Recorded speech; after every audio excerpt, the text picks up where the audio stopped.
All right, over to you, Neri.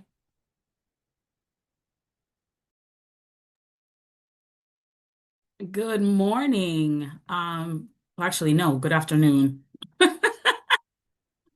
Hopefully that's the last verbal typo I have today. So good afternoon, everybody. Welcome to the spring convening of the Early Childhood Agenda. We want to thank all 170 plus of you who registered for today. Excuse me, and about 60 of you that are here right now. I just want to go through some housekeeping rules before we get started. First, we are recording this meeting. We encourage for you to have your cameras on, but it is not required, especially during the presentation component of this. But obviously, when we go into breakout rooms, your cameras are encouraged to be on.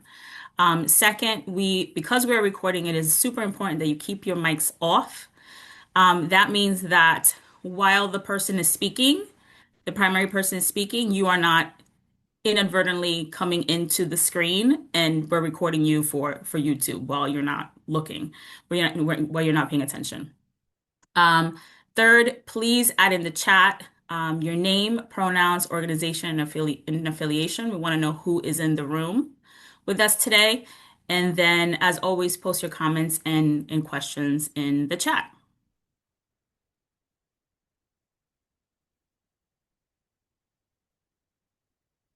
Here is a brief overview of our agenda for today. We'll have brief time for welcomes and introductions. Marissa will kick us off with updates about the agenda, and then we will move on to our breakout rooms where we will have a people map activity. And then third, we would love for you to, as is our tradition with our agenda meetings, for you to rename yourself in the Zoom screen and with your number that corresponds to the elevating voices continuum. So add to your name a number one if you're a caregiver of a young child birth to age 8. A number one if in your work role, you interact with children and families every day. A number two if in your role you interact with children and families occasionally. And a number three, if in your role you do not regularly interact with children and families every day, but you have a vested interest. So I'm going to rename myself with a number three.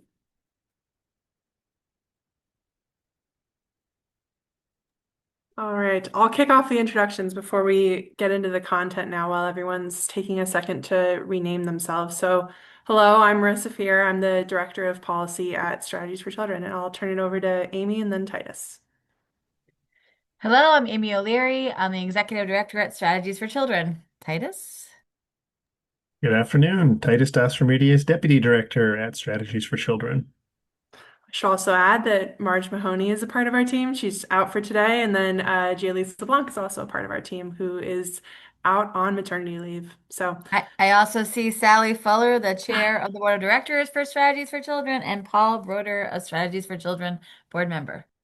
amazing. All right, thank you all for being here today.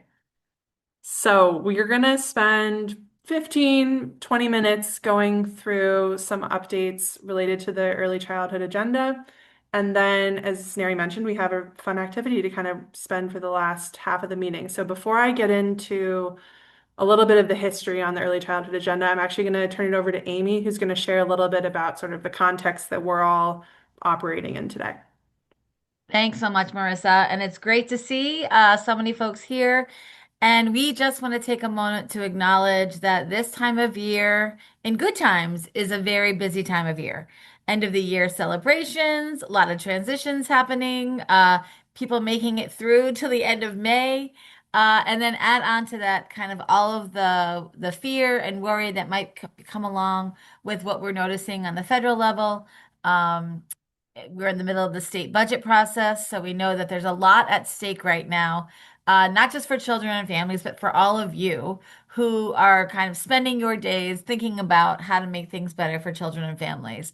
So we just wanted to acknowledge that. And also, we don't take for granted that every day on the 9:30 call, we have between 50 and 100 people show up. For this meeting, as Neri said, we had over 170 people RSVP. And we know sometimes you RSVP so you can watch the recording. So hello, if you're watching the recording. As we have gone through this past experience with the early childhood agenda, we have defined participation in many ways. So today we are going to have an engaging, active, participatory activity for group map. We will be going into breakout session, great breakout groups, and we know sometimes people are tempted to leave, but we would really invite you to stay. And that's one of the reasons Marissa will talk about. We are only asking for an hour of your time today. Typically, these meetings are 1.5 to 2 hours, but today we really wanted to zoom in, get to work, and honor all of your time. So please join us whenever you can on the 9:30 call in the morning, and the 9:30 call in Espanol once a month at night. And here, we're glad to have you here today. So thanks, Marissa. Thanks, Amy. So, some of you might be here for the first time today. This might be your first early childhood agenda meeting, and others, I'm sure, have been along for this whole ride so far, starting back in 2021. So, we wanted to share this slide just to give everyone a sense of sort of the timeline of the agenda, the work that has happened up until this point, and then we're going to spend the majority of the time talking today about what comes next. So, we'll do a quick recap and sort of celebrate the past few years. And then we'd really love to share some of our most recent thinking with you about what comes next for the early childhood agenda. So this really all sort of begins with Strategies for Children, realizing and wanting to build on our role as a connector and a convener in Massachusetts in the early childhood space. As Amy mentioned, we host the 9:30 call for 5 years now, every morning for 30 minutes, and that was the place back in 2020 where we saw this need to establish cross-sector partnerships to better coordinate and align our work to work towards a shared vision together and to host a convening space that would allow that work to happen. So at the same time, Strategies was going through a strategic planning process that allowed us to really dig into that concept and this idea of hosting an early childhood agenda for Massachusetts to bring together partners from across the state, from across different sectors to push towards systems change in early childhood was sort of what emerged from that process. And we launched the early childhood agenda formally in October of 2022. At that time, we asked partners to come together and to examine sort of 5 action areas, which I'll go into in a little bit more depth later. But those action areas would allow us to sort of align across different sectors. So, as an example, one of them is thriving early childhood workforce. We know that there are many professionals that work with young children and families. There's early educators. I saw Laura McGowan in the chat saying that she's a current home visitor. Those are just 2 examples. Um, Oftentimes, when we think about solutions to systemic challenges, we only focus on one part of that workforce or one part of that system. And so, what we're trying to do with the early childhood agenda is find opportunities to work together, to collaborate, and to build the system that improves uh, programs and services and improves sort of the workforce for the every part of the early childhood system. So in 2023, January of 2023, we had over 1,000 partners finalize our 10 priorities for the next 2 years, so through 2025. And we celebrated that release at the Massachusetts State House. Starting in 2023, we began to uh, both support coalition activities that were related to the 10 priorities and also formed new work groups that would focus on certain priority areas and would help us to identify recommendations for future change. We ended up having 6 new work groups that formed in that process and began meeting for the next 2 years. In that time, we also hosted our first in-person convening at Polar Park in Worcester, and we have sort of an exciting announcement at the end of the meeting today, thinking about our next in-person event. So fast forwarding a little bit to January of 2024, one of the things that we wanted to reflect on is that we've seen so much progress over the past few years across all of the priority areas. Coalitions have helped to pass new laws, they've secured funding increases, the work groups finalized recommendations that are now ready for implementation. And starting in January, our team began a strategic planning process again and sort of clarified our direction that we really want to focus on centering lived experience, convening partners to catalyze bold systems change and advance a shared mission for a resilient, sustainable system with long-term investments. Which brings us to today. So, what we're going to do today is really share our most recent thinking with you. We'd love to get some feedback in the chat throughout that process. And then we'll talk a little bit at the very end of the meeting, but we plan to host an in-person event in October to announce sort of the focus of the next 2 years and to be together in person. And Amy, Titus, and Neri, just let me know if anything comes up in the chat and you want me to pause or So react I to it. just got a message that somebody is wondering if you are sharing. So yes, Marissa is sharing slides, so you should be able to see the history and timeline right now. And I added in chat that we will make these slides available. Yes, we will. And there's also a link in our agenda, Titus, Amy, or Neri, if you want to add that, that has the link to the slides if people want to follow along. All right, so again, if you would like a little bit more on the history of the early childhood agenda, we do have a video that's on YouTube. And if you click on the Watch Now link in the slides, it should bring you right to the YouTube link there, which gives you a good understanding of sort of the original intent of the early childhood agenda and some of the work that we've done over the past couple of years. And this is those original 10 priorities. So as I mentioned in the timeline slide, we asked our partners from across the state to identify their 10 priorities for these 2 years. And um, what sort of was elevated through that consensus building process was that there were certain activities that coalitions were leading in Massachusetts that people were really excited about that were going to make a big difference for children, families, and the workforce. And there were also areas where people were saying, system infrastructure and local partnerships or developmental monitoring and screening, these are really important to us, but there isn't necessarily any kind of convening around those issue areas. And those are the spaces where we launched new work groups. So we want to take a minute just to celebrate the wins. Over the past few years, there have been a lot of wins related to the early childhood agenda and the sort of focus areas that you all identified. I'm going to go ahead and read through these because these are exciting and they're important, and I think that especially now it's important to kind of take a minute to pause and reflect on how much progress has happened over the past few years. So, Massachusetts is continuing to work on implementing a common application for public benefits and services across various agencies. This was passed into state law and now is in sort of the implementation phase within state government. We celebrated with Project Bread and the Feed Kids campaign when Massachusetts made school meals for all policy permanent. They've recently launched the Make Hunger History Coalition as well. We celebrated with the Healthy Families Tax Credit Coalition when the state passed an expanded earned income tax credit and a new child and family tax credit in Massachusetts. Celebrated with the Common Start Coalition when the legislature successfully passed major elements of the Common Start vision into state law through the budget. And we celebrated with the Lift Our Kids Coalition when they secured 10% increases to cash assistance grants, which I believe is continued through this fiscal year as well. So these are some of the sort of coalition-related activities that are part of our 10 priorities of the early childhood agenda. So you can also see additional progress on those 10 priorities on the link on this slide. So we have another deck that goes through all of the recommendations that the work groups have put out. There were 23 in total. I went through and counted them up today. And then some additional detail on some of the coalition activities. We've also grouped these by action area to give you a sense of how we see these things fitting together, aligning across sectors, and how they fit into those 5 action areas that I talked about. So if you're interested in learning more about the work groups, you can see that there. Amy, go And we ahead. will add the link in the chat. And we have Christy Ghetto Young here from Senator Sal DiDomenico's office. And she said, I'm realizing that 3 of these were my boss's bills, and I'm so proud. Kind of tearing up because we never really think about the outcomes or their role in the big picture. Oh, I love that, Christy.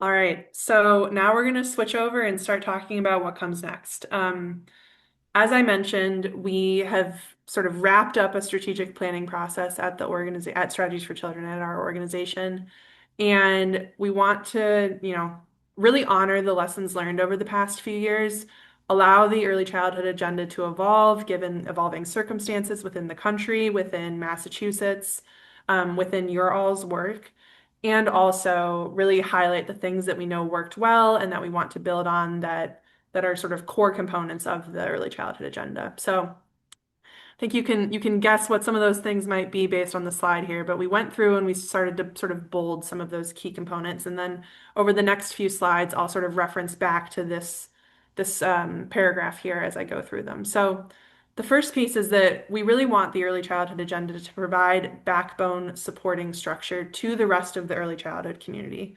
All of you on this call are doing incredible work on behalf of children and families.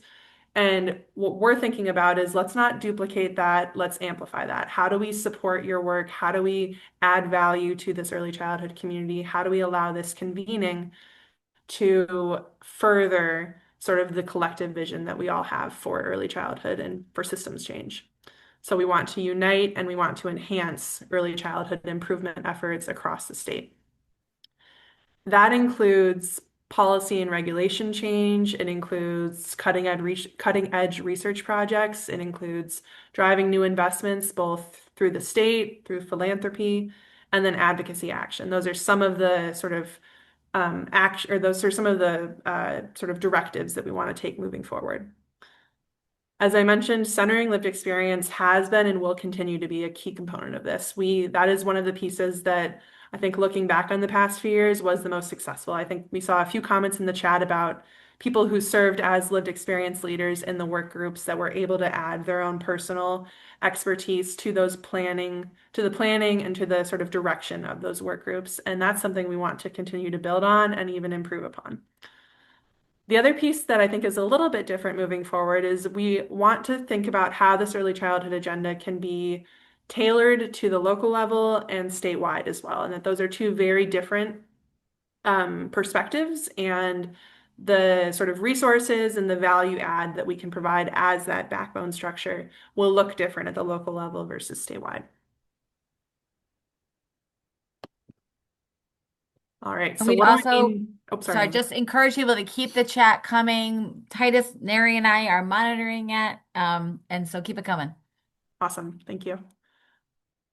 All right, so what do I mean when I say early childhood systems? Our partners over at the Early Childhood Funder Collaborative and Runny Center created this incredible tool 2 years ago now, I think it was, EC 101, Early Childhood 101, which really takes you through the journeys that Massachusetts families and young children take and the various systems, programs, settings, and professionals that they interact with along the way.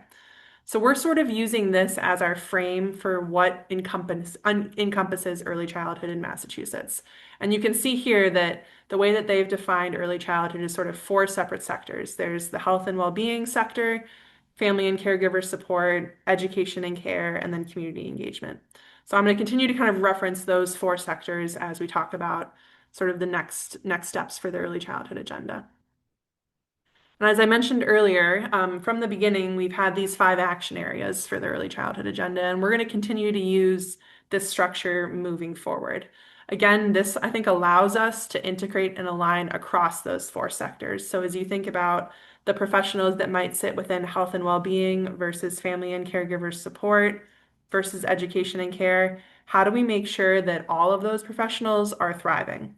How do we make sure that all of those experiences are high quality for children? How do we make sure that, families are financially secure, whether it's related to their childcare affordability or it's related to a tax credit? You can kind of see how there are these opportunities to align and to work together across the sectors when we use this frame. And Marissa, as we were joking at staff meeting that we have 9 hours of content in 1 hour, we're getting some messages about slowing down, Amazing. um, or recapping. Even better. Okay, that's honestly best case scenario. I was joking with Amy earlier that we had 19 hours of content to get through in 1 hour, and she said I should share that with you all up front so that you're rooting for me as I'm flying through the slides. So let's root for Marissa, shall we? Yeah. So Now we're going to talk a little bit, these next 4 or 5 slides, I think, really get into the content. We have noticed that the early childhood agenda can support systems change in a couple different ways. We're really thinking about this as sort of a continuum, and I'd love to get your all's feedback in the chat about sort of where you see opportunities, if you have any thoughts about whether we should lean more one way on the continuum versus more the other way. So I'll go through sort of how we're seeing this, and then please add some comments in the chat as I'm going.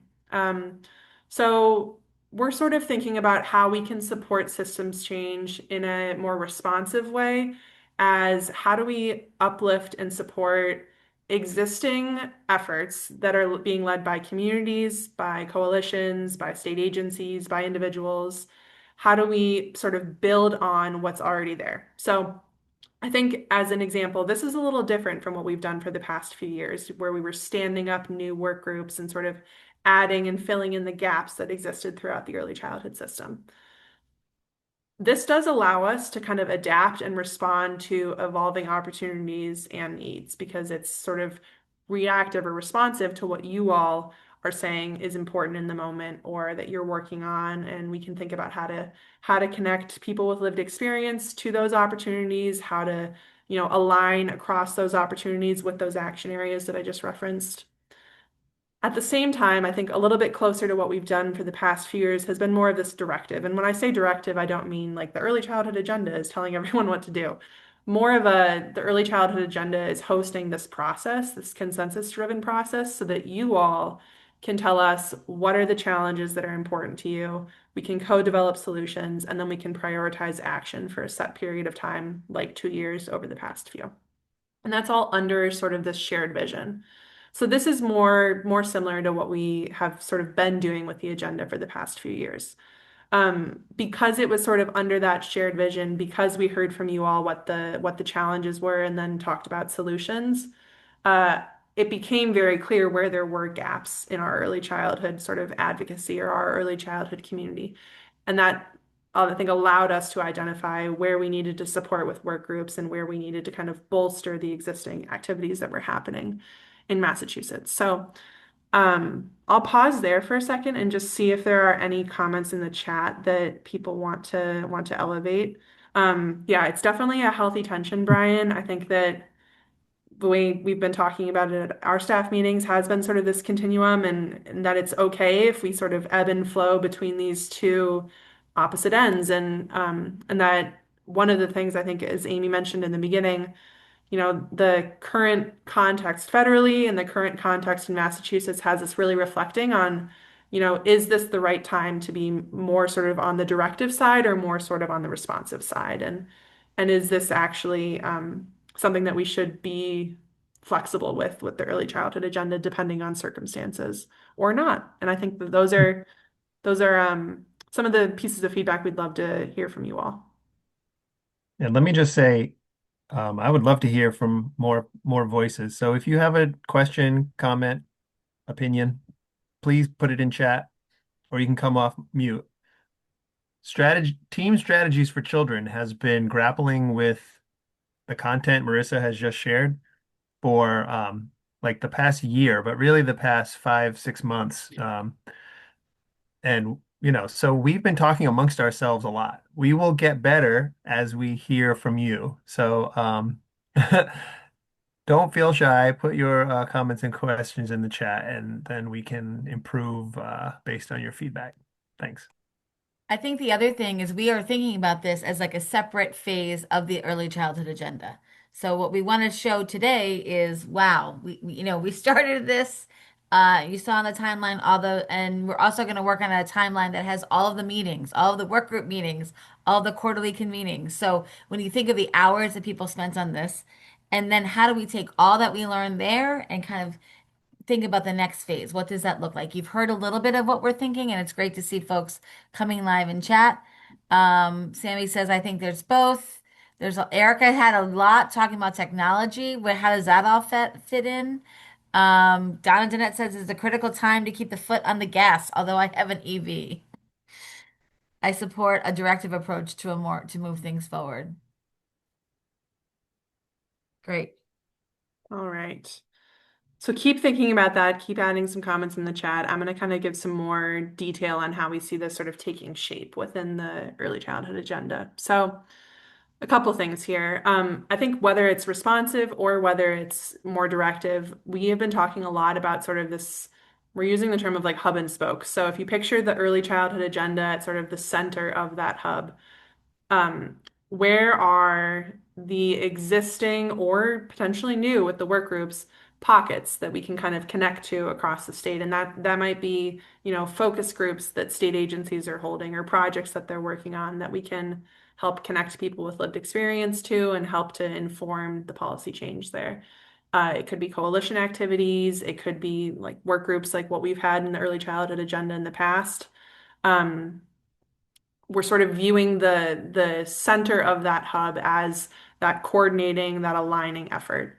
We've also been talking a lot about this idea of a rotating stewardship committee, and we loved the term stewardship because we really do see that sort of body as stewarding the work forward over the next few years, is sort of providing that directive, helping to carry it along. But we like the idea of it being time bound and it being, a couple organizations or even individuals with different focuses. So maybe it's a few that are local and a few that are statewide, some that are maybe more focused on education and care, some that are maybe more focused on health and well-being.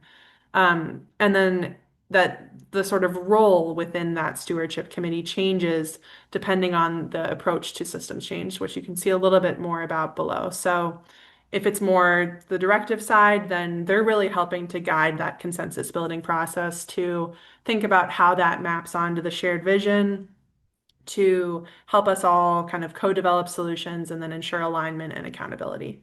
If it's more on the responsive side, I think helping to one, track and elevate all of the things that are happening in Massachusetts to find those opportunities for connection, whether it's, joint grant applications or aligned policy where we can say, hey, you're working on something related to home visiting.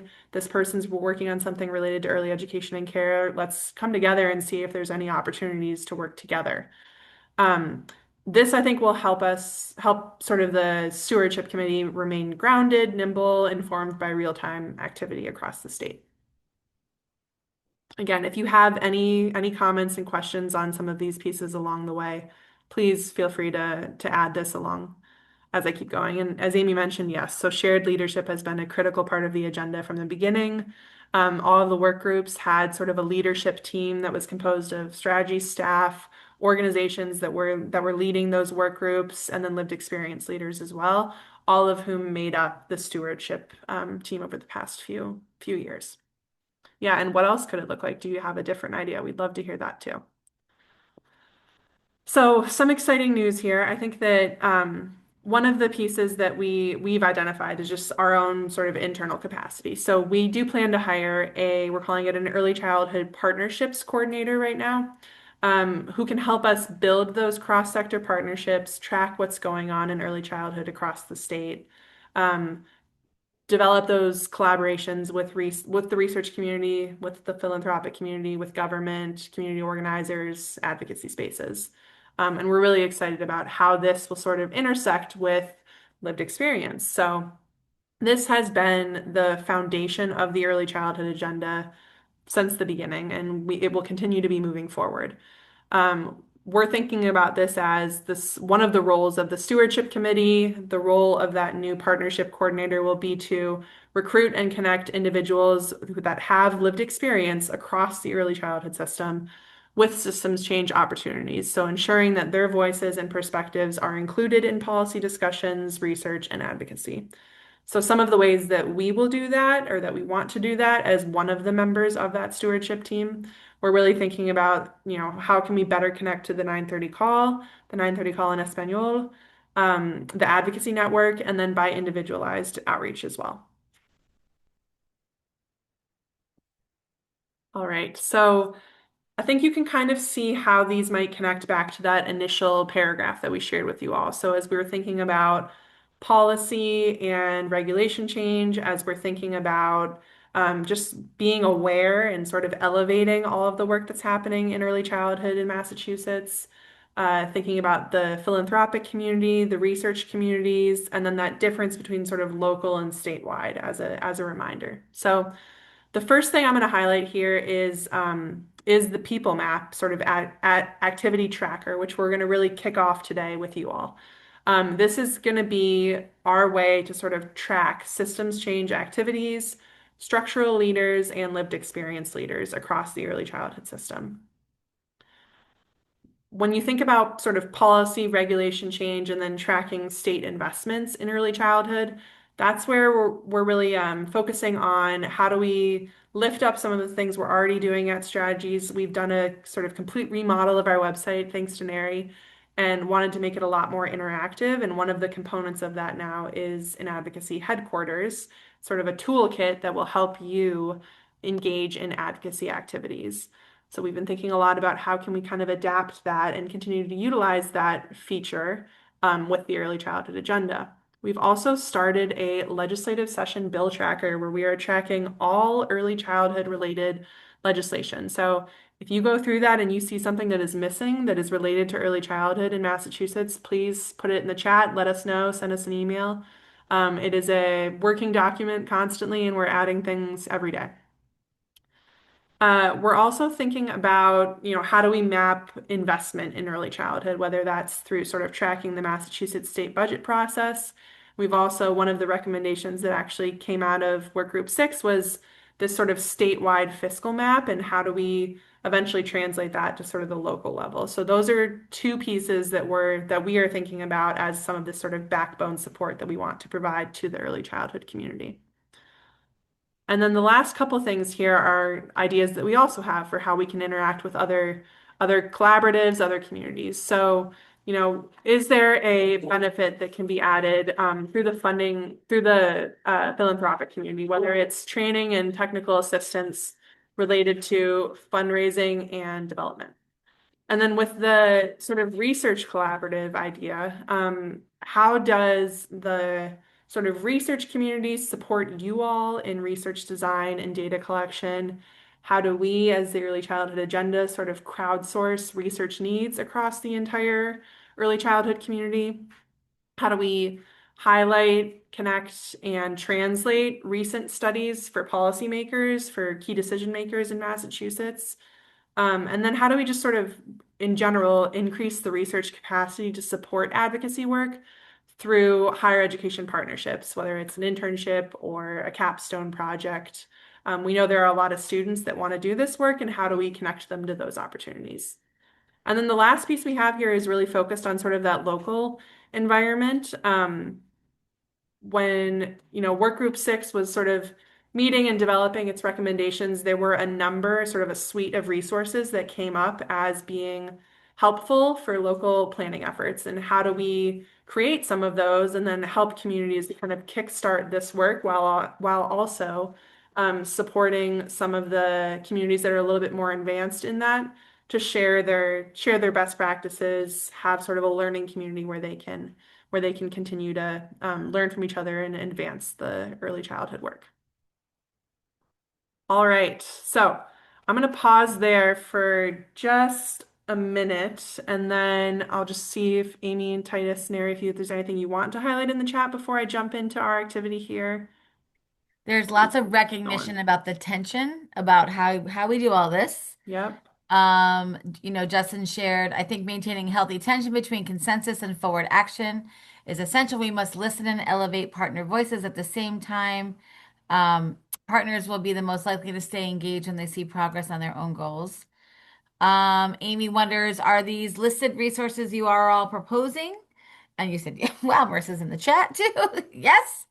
And then Titus, Well, let me clarify that. yeah. I mean, I think those are resources we know exist, and we want to make sure you all know about them too, but we're also trying to think about how to integrate them, build on them, align with them to achieve early childhood agenda goals. So, Also, it's great to see so many folks from inside and outside government here today. So we've been thinking a lot about that. Where does a lot of this, sit? And how do we engage voices across those continuums? Awesome. Okay. I will kick us off and then we can jump into breakout rooms here. One of the resources that we sort of talked about was this idea of a people map. And Amy, do you want to actually give a little bit of a shout out to Brian and Sure, I what your already did kind of it in experience? chat, but Okay. Ryan Gold led us, a small group of us, through this exercise that basically took the buckets of EC 101 and we had to come up with people. So, who's the person that you would call if you had questions about early intervention? Who is the person that might not show up in an organizational map, but has lived experience and is like the community organizer around play groups or public library resources for families? So it really is not just thinking about the structural leaders or someone that you might be able to find on a website. Who are the movers and shakers in your community and across the state who, if you had a question about something, you knew you could get to that person and they would give you an answer? Yes, Laura, we're very excited about this. And so we're going to start. Today is the day that we are starting to make this people map for the early childhood agenda as we go forward. Exactly. Yeah, we've been talking about this a lot, so we're pretty, excuse us if we're a little excited about it. But this is really sort of the kickoff. We're expecting to keep this open over the next few months. We'll share it in follow-up. But we wanted to sort of crowdsource your all's ideas, your connections, your relationships through this activity to kind of get the conversation started. And I think for us all to sort of see what is happening in Massachusetts. So I've given an example on this slide here. You can see this is sort of mimicking the early childhood system that we talked about earlier. I've sort of zoomed in on the health and well-being sector and within that, child development. So you can see that the sort of categories that exist underneath there are developmental monitoring, developmental screening, developmental assessments, and evaluation. Early intervention was sort of the one that we thought we would use as an example here really quick. We're really looking for three kind of components here. The first is activities. So are there any current systems change activities? We're not necessarily looking for, the wish list that we all have. This isn't a visioning exercise. It's about what's happening right now, who's working on something, who's interested in making a difference for that part of the early childhood system. Then we're looking for people, which is why we called it the people map. So I want to just say while we're all kind of together in this main room, if you want to share a person's sort of full name, contact information, we're not planning on sharing this anywhere publicly after it's been created. It's just going to be sort of our internal work to start to do some of this individual outreach. But we're really looking for the individuals, the people who are doing this work. And we've put it into two categories. So structural leaders, if you want to think about using our elevated voices continuum, the number threes. So who are the elected officials that this is they're sort of leaders in this area. This is a policy priority for them. State agency employees who might work in that state department. Organizations or coalitions. So the number threes, the people who have kind of a vested interest in this topic. Again, you can share sort of the full name. If you don't feel comfortable with that, you can share the organization that they might work for or sort of their role, just to give us a sense of where we should be looking, where we should be doing some of this outreach. And And then, Marissa, I just want to acknowledge that Kate Warren Barnes did bring that up in chat before you explained perfect. how should we think about consent in this activity. For example, I wouldn't want to share names with folks consenting to their name or info being shared. So Yeah, if you want to, Kate, if you know somebody, then you don't feel comfortable, you can say ask Kate Warren Barnes, and we can kind of take it offline.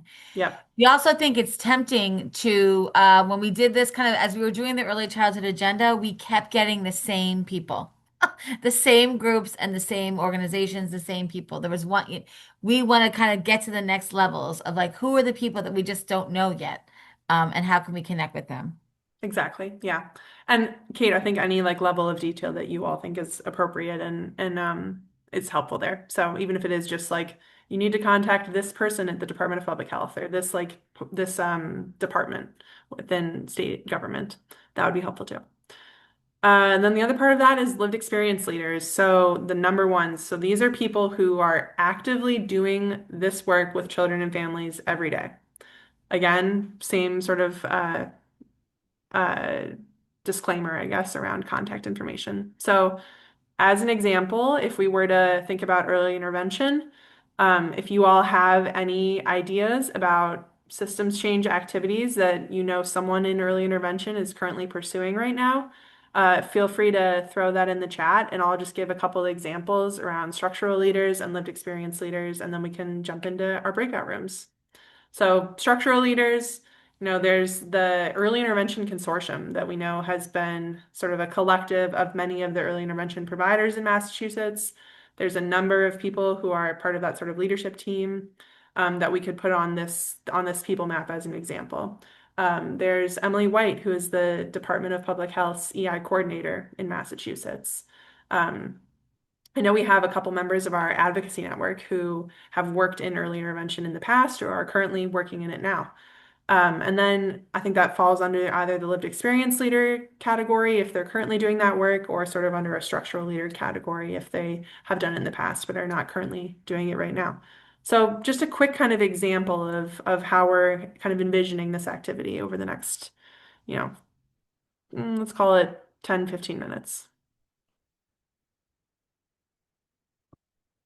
All right. Anything Well, time check. I else? wonder if I know we were going to go to the breakout room and then come back. I'm wondering that we might lose people um, because we'll get close to one. Titus, Can let's you not share? manifest that. Let's manifest people staying. No, How I about we mean do? respecting people's time and knowing that at one people will leave. Oh So, yeah, yeah, yeah. but there's an announcement we wanted to make before the close. Is there something you want to wait and do that or do Yes, that now? Titus. They have the Do that slides. now. Yeah. We can do the quick announcement now, and then we'll jump right into the rooms, Okay. and people can feel free to leave as soon as we're done at one. Okay, so Neri, do you want to give this? You want to give this announcement? You want me to? Sure, because I'm excited about this one. Yeah. So we are going back to Worcester for another in-person event, the fall summit of the Early Childhood Agenda. More details to come, but it will be at Mechanics Hall, which is a historic, fabulous building in Worcester, Mass, on a Thursday, October 16th from 2 to 6. Awesome. All right, so you all have your instructions. There are going to be four total rooms. Three of them will appear as breakout rooms. So I've basically organized it based on the EC 101 system map. So one of the rooms is going to focus on the health and well-being section. One of the rooms will focus on family and caregiver supports, one on education and care. And then if you want to stay in the main room, so don't enter one of the breakout rooms, we're going to be focusing on community engagement, which is sort of the fourth category there. So I'll open the breakout rooms. You can go ahead and select which one you want to join, and then I have them set for 15 minutes, so you all can stay in there for the next 15 minutes, and then um, we'll go ahead and just leave straight from that, so you don't have to come back to the main room. So thank you in advance for everyone for being here today. Neri and I talked a lot about wanting this to be 1 hour instead of sort of the 2 hours that we've done typically. We know that everyone's really busy right now, so. Thank you for finding the time and joining us, but I will open the rooms and you can go ahead and you can self-select which room you want to join. So go ahead and pick which of the breakout rooms appeals to you the most. All right, they should be open now, and I'm seeing some people start to join. And then SFC staff, you all can go ahead and jump into those rooms too, so that you're in them. Do we have,